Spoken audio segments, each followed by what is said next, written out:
गाज्रि खामानि जानाया एप्रिलाव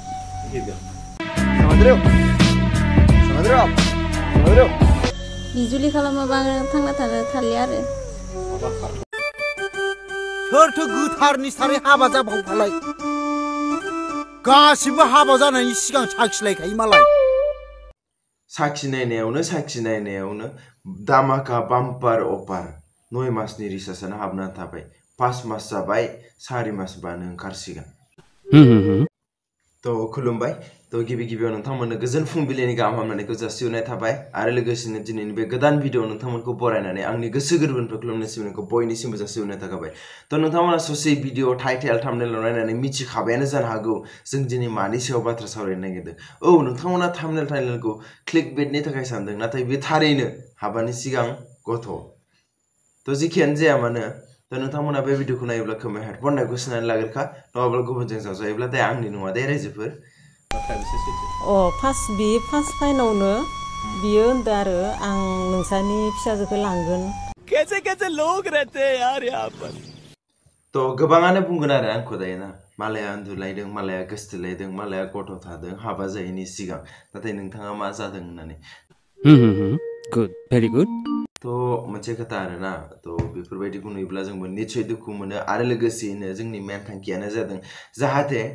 बे जाथाया आरो नेक्स्ट टाइम सोरनावबा जाफिना आरो सोरबा सिख्लानि जिउआ जाहाथे बरबाद जाया होननानै आं सानो बेनिखायनो जाय बिथांमोना आइजो बिथांमोना बे भिडिअखौ नायजोबोब्ला मोजां जागोन होननानै आं सानो आरो लोगोसेनो जायफोर बिमा बिफा बिथांमोननि थाखायबो एसे इम्पोर्टेन्ट होननानै आं सानो तो बेनिखायनो नोंथांमोना नायलांदो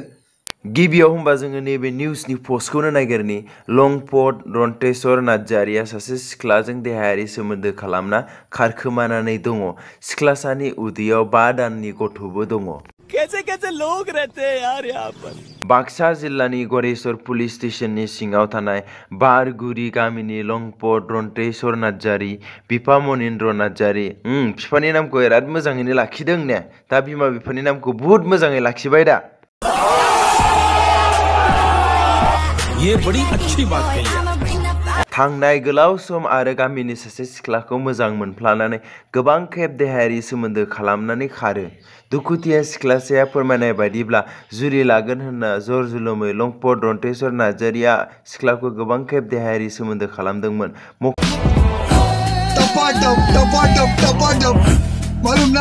मख'नो गोनांदि जाथायखौ लानानै गामियाव गोबां खेब मिटिं जानायनि उनावबो जाथाय खालामग्रा दायनिगिरि रन्तेश्वर नार्जारिखौ जेबो खालामनो हायासै खेबसे नङा खेननै नङा गोबां खेब बेबो हाबा जायैनि सिगां आथोनारि गेलेनाय बिनि उनाव बाम्पार अपार 9 मासनि अपारानो हाबनानै थाबाय नङा तो जेखियानो जाया जों गोबाङानो बुङो आरो दिनैबो बुंगोन जे नोंथांमोननि मोजां मोनलायनाया अरायथानि थाखाय नङा नाथाय नोंथांमोननि जिउआ अरायथानि थाखाय जागोन बे नोंथांमोननि मोखांखौनो लानानै नोंथांमोननि फेसखौनो लानानै नोंथांमोना अराय जिउआव थांनानै थानांगोन नाथाय नोंथांमोननि मोजां मोननाया दान्दिसेनि थाखायबो जानो हागौ बिनिखायनो बुङो नोंथांनि जिउआ अरायथानि बिनिखायनो नोंथांमोना मोजां मोननायखौ अरायथानिथार होननानै फोथायनो नाङा मालाबा नोंनि मोजां मोननाया दान्दिसेनि थाखायबो जानो हागौ तो बेनिखायनो बेफोरबायदि गावनि देहायारि गेलेनाय मानाय बेफोरखौ खालामैयानो मोजां जायो तो रिजाल्टआ दायो मोनबाय दा तो नोंथांमोनाबो एसे गोसोआव लाखिदो जायफोर आइजोफोर मोजां मोननायखौ बांद्राय फोथायथारनानै जुलिनि सिगां एबा हाबानि सिगां आथोनारि गेलेनायनि साजाया मा जायो नुखाबाय दिनै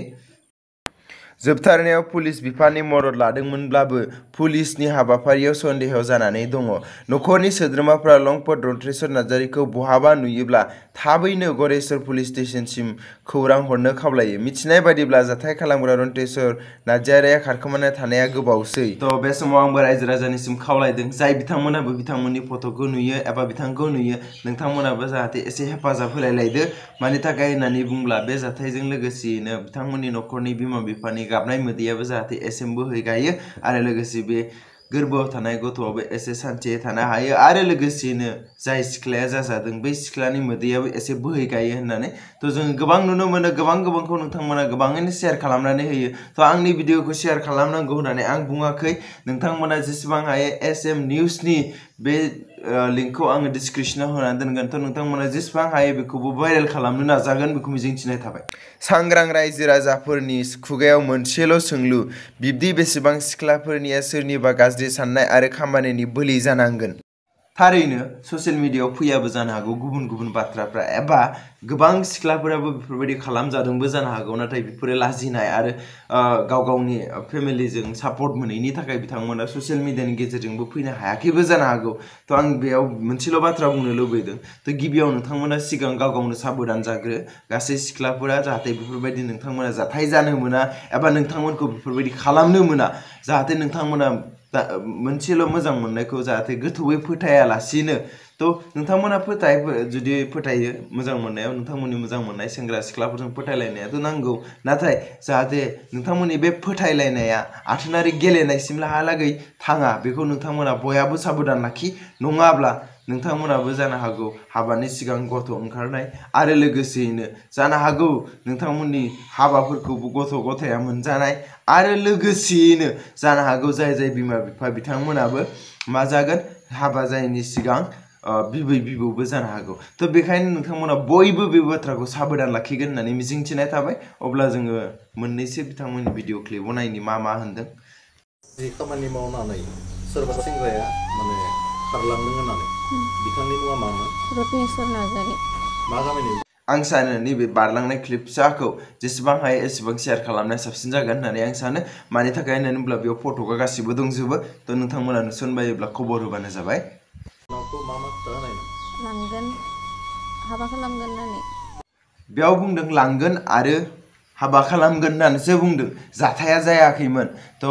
बिदिब्ला नोंथांमोनाबो एसे साबधान जा थ' सेंग्राफ्रा एबा हाबा खालामगोन होनबानो गावनि देहा सोलेरखौ गथायनानै होनाङा नङाब्ला नैबे आबौ बायदिनो दुखुथियायै थानांगोन थ' प्लिज नोंथांमोनाबो एसे साननायलायनाया मोजां जागोन होननानै आं सानो आरो एबसुनिसिमबो थांदों होननानै जों खोनानो मोन्दों बाथ्राया बेसेबां सैथो नंगौ थांदों जेबो खालामनाय गैया बेयाव दुलाराय बर' फरायसा आफादनि मुं फैदों बेनिखायनो आं फंसे खोथा बुंनो नागिरदों जे दुलाराय बर' फरायसा आफाद होननाय लोगो लोगो बेयो मोनसे फरायसा आफादसो बे सोरखौबा जुलि होनाय आफाद एबा गुबुनखौ नारसिननानै जुलि होनाय आफाद नङा बियो बे मोनसे फरायसा आफाद बिथांमोननि गुबै खामानियानो फरायसाफोरनि थाखायसो नङा होमबा थ' जिखियानो जाया मानो जोंनि बर'नि समाजारि एबा माखासे जेंनाफोरखौ एबा बिथांमोना नायबोदों नाथाय मोनसे खोथा आरोना फरायसा आफादालाय सोरनिबा पार्सनेल लाइफ एबा सोरनिबा मोजां मोननाय उन्दुलायनाय गथ' थानाय बिनि सायावलाय बोरै बिजिरनो हाथावना बियो बिजिरनांगौ मेन खामानियानो जादों बिथांनि गामियासोमोन नङा होमबा गामियानो आखाइ दिखोयोब्लालाय आरो माथो होनो बिजुलि खालामाबा थांना थानो थालिया आरो थ' आंहा बुंनो थाखाय रावानो गैला मा होनबावगोनसो जालायलांबाय नाथाय फंसे खोथाखौ गोसोआव फैदों बेखौ बुंनो लुबैदों थ' आं बुंस्रानोसै थ' बेफोरनि न'खरा गाज्रि मोनबा मोनथोंसै आं जेबो मिथिलिया नाथाय आं फंसे खोथाखौ बुंनो लुबैबाय बेनो जाबाय गथ'आनो थाखालायबायबालाय अब्लालाय बेखौलाय मानोथो जुदा दोनबावखो हाबा खालामना होदोना मानो थाखाय बिथांमोना हाबा खालामनो होननानै बेफोरबायदि आथोनानै गेलेलायदोंब्ला होमब्लालाय बेखौ हाबा होनायानो साबसिन जागोन नङा होमबा मानो थाखाय होननानै बुङोब्ला जेब्ला बै सिख्लाया सापस हमना लादो आरोना बै दायो सेंग्रानि न'खरा माने लाङा माया होनदों नालाय अब्ला बै सिख्लाया जे बै सेंग्रानि न'खरनिबा बै न'खरा मा सानगौमोन एबा मा खालामगौमोन थ' सेम खोथा नङा होमबा थ' बिनिखायनो बिथांमोना गोरोबलायदों मोजां मोनलायदों आथोनारि गेलेलायदोंब्लालाय बिथांमोनखौ जुलि खालामालासिनो दोननानै माथो लाब दोनखुमालायनानैलाय अबयसे आरो गथ'आनो दंबावोब्लालाय गथ'आनो थाखाबायबालाय हाबा जायैनि सिगां बेखौ मानोथो जुदा खालामनानै दोनबावखो जुलि होनानै गावसोर माबोरै जालाङो हगारनानै होबानो जासै होननानै आं सानो आरोना थ' रायजोफ्रा मा सानो नोंथांमोना नोंथांमोननि पार्सनेल अपिनियनखौ कमेन्ट बक्सआव होनानै हो आंबो नायगोन नागिरनानै होफैनो हाबा गाहाम जागौमोन आरो बि लाङा बेफोरबायदि लाङा होननानै अफार होलायबालाय बोरै जागोनसै बेलाय सेक्स खालामना फैबाय गथ' थाबाय बिनि उनाव लाङा होननानैसो अफार होलायलायोबालाय सोरथो फाग्लाया लांगोन बेलाय आं लाङा होननानैसो खारखागोन बेफोरबायदि मानसिखौनो मा खालामनांगौ मिथिगौ ना खाथाबनानै हाबा होनांगौ बै मोनसे पिक्सार भाइरेल जादोंमोन ना दाख्लैबावै सोरबा हिन्जावखौ एबा आइजोखौ एदावनायनि सिन्दुर थुनानै हाबा होनाया थिग बेबायदिनो खालामनांगौ अब्लासो जोबलांगोन साला माबा आंनि फिसाजोआथ' दा 5 मास सोलिबाय थादोआनो दा बिनि सायाव बेसेबां सिन्था जों दिनै आखाम दै गैया बेसेबां खान्थि गैया उन्दुबाबो जों मुगासेल' उन्दुलाङो बेनिफ्राय एकार हरावनो जों 4 मोना गाहाम गोनां जायो दिनै समाव बोरै माने मोनो गोसोफोरा स' जिखियानो जाया नोंथांमोना खोनाखाबायानो मा जादों जाथाया थ' आं बे समाव बेखौनो बुंनो लुबैदों जाहाथे नोंथांमोना गोबां नंखाय बाथ्राफोरखौनो शेयार खालामनानै जास्टिस क्लियारिफिकेसन बेफोरबायदिसिमहालागै मोनहैनो हायो थ' बिनिखायनो आंबो लुबैयो जाहाथे बे जोंनि आब' एबा मादैमोननि मोदैखौ जोंनि पाब्लिकफ्रा एसेब्लाबो मिथिनानै जेसेबां हायो शेयार खालामनानै जाहाथे एसेबाबो बिथांमोननिसिम जुलिनि रादायसिम मोनहैनो हायो बेखौनो आं मिजिंथियो थ' नोंथांमोना जेसेबां हायो एसेबां शेयार खालाम आरो मानसिखौ नागिरनानै मोननायाव थाबैनो नोंथांमोनाबो मदद खालामगोन बेखौ आंबो मिजिंथिनानै होयो फरायदोबो आरो दा उनाव आरो मबाइलजों मोजां मोनखोमानानै दा बेफोरबायदि गाज्रि खामानि जालायनानै दा पास मा दोङो बेयो खिथानो थ' जिखियानो जाया नोंथांमोना जाथाया मा मिथिजोबखाबायानो आरो आंबोथ' बारा गिदिर गोलाव नङा नोंथांमोनखौ